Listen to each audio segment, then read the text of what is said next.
Carl, we meet again. Yes, it's nice to see you. It's good to see you. You're always pleasant. You see, but I only meet you when you're either acting pleasant or are pleasant. I don't know. You see, I don't know. Mostly I'm pleasant, Yes, I but see. I have to tell you I'm French-Irish, Oh, so I see. watch out. Watch It can out. just go at any minute. Well, I'm Romanian-Austrian, so watch out. Okay, we should get along fine.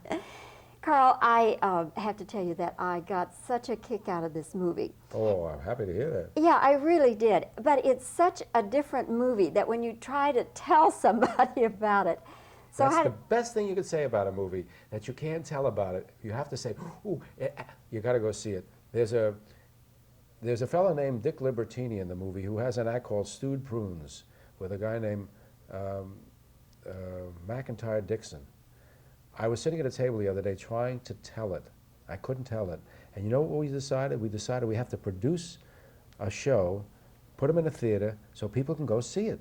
I mean, that's the best thing you can say about something. It's so good you want people to see it. Well, I think that all of me, because it has the one element of Steve Martin having Lily Tomlin's soul inside him and taking over the right half of his body, you can tell people that, but unless you see how he does it, there's no way to describe it unless, I happen to be a pretty good actor, and I could probably get up and impersonate it a little bit, but it won't be enough.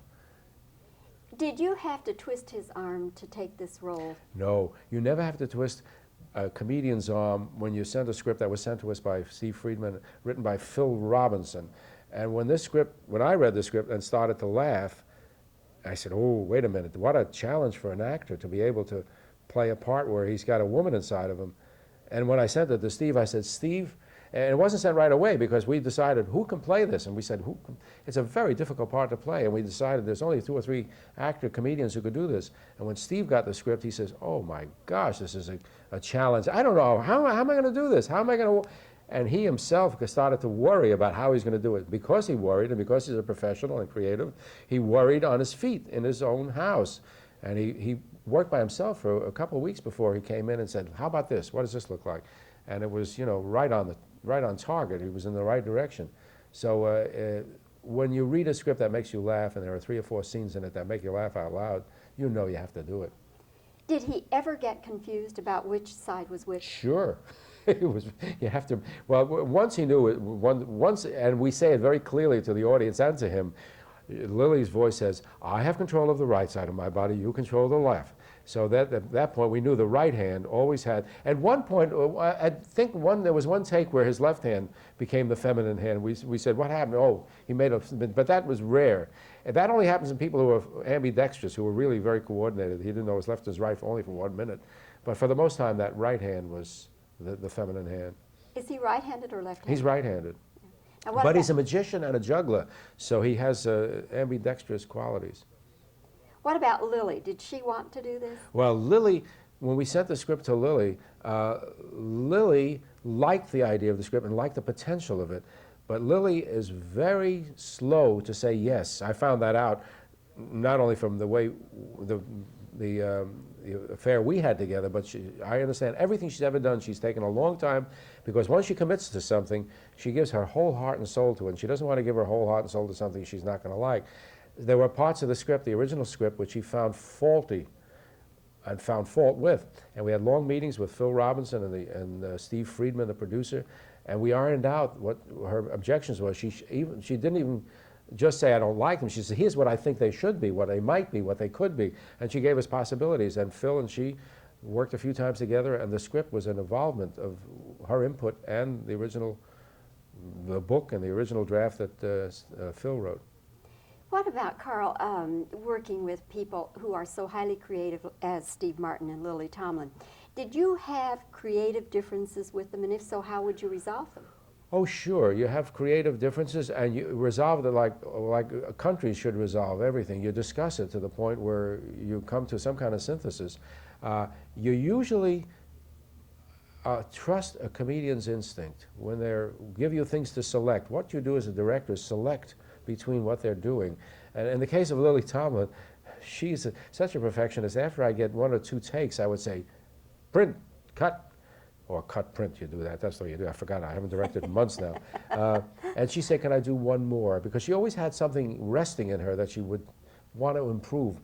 She kept doing 2 or 3 or 4 takes after that, and each one of them, I'd print. because they were all good. I could make my decision then. I said, my God, that's a little different than the other one. I'd have to look at a wall. And in the cutting room after, we had reels of film with 3 or 4 possibilities because she is that creative. Steve, I always went up to Steve after he finished the print and said, give me one more, because I know if I say, Steve, we've got it, give me one more, he'll give one more with a little twist, a little English that he hadn't put on before. And sometimes those are the ones that end up in the picture. So then if you have 3 or 4 good takes, are you the one then who has to decide? Yes, myself and the editor, Bud Molan, who edited all of the films I've done practically, I think all except 1 or 2. We sit in a room with a flatbed and look at all the takes and make decisions together. But the ultimate decision is the director's decision. And then the input of the, when you show it to the producer and the associate producer, Phil Robinson, was also the writer, their input was very good, because you would get so close to it for a while that you can't see the forest for the trees. And they say, well, don't you have some? And you say, oh, wait a minute. You go back and look, and there it is. But ostensibly, it's the director's decision if he knows what he's doing. If he doesn't, then the producer someday says, you're off the picture, and I'll take over. But that doesn't happen. Carl, I think you know very well what you're doing, and the result is in All of Me. I hope it does well for you, because it's such a romp and such fun and such good laughs. Thank you. I hope it does well, because I think the audience needs to know there's another kind of comedy. And there isn't a lot of car crashes in it, and there isn't a lot of people being stabbed with shards of glass. I mean, it's just a very funny picture, and you feel good at the end. And if it is a big success, they'll say, oh, we ought to make more pictures like that. And it's PG. You could have so easily have gone PG, R. Yeah, it's PG-13, I think, 13-year-old, because there was a one sex scene. It's not a sex scene, but it's with Steve Martin and Victoria Tennant trying to get together connubially, and the soul of Lily Tomlin doesn't want to go along with it. And so it's a very interesting, 3 people in a bed at the same time. It's funny. Well, Carl, thanks so much for talking with us today here Thank in you. Los Angeles. We'll see Good to you. see you, and come back to Dallas to Oh, see I us. love Dallas. We had a good time there. Okay. We're rolling. Stand by. Speed. Was Steve frightened about doing this role and hesitant to take it on?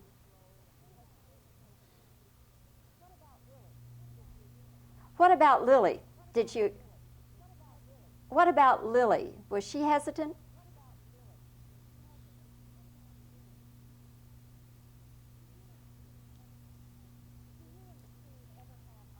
Do you and Steve ever have artistic differences, and if so, how do you resolve them?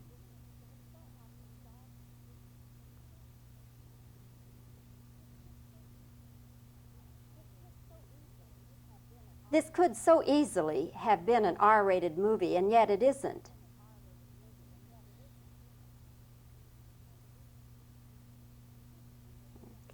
Okay. Would Steve ever get confused about which side was the female side?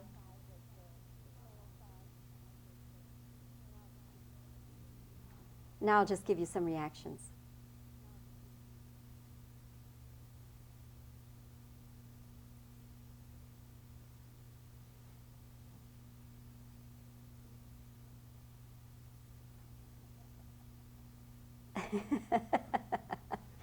Yeah, Terry.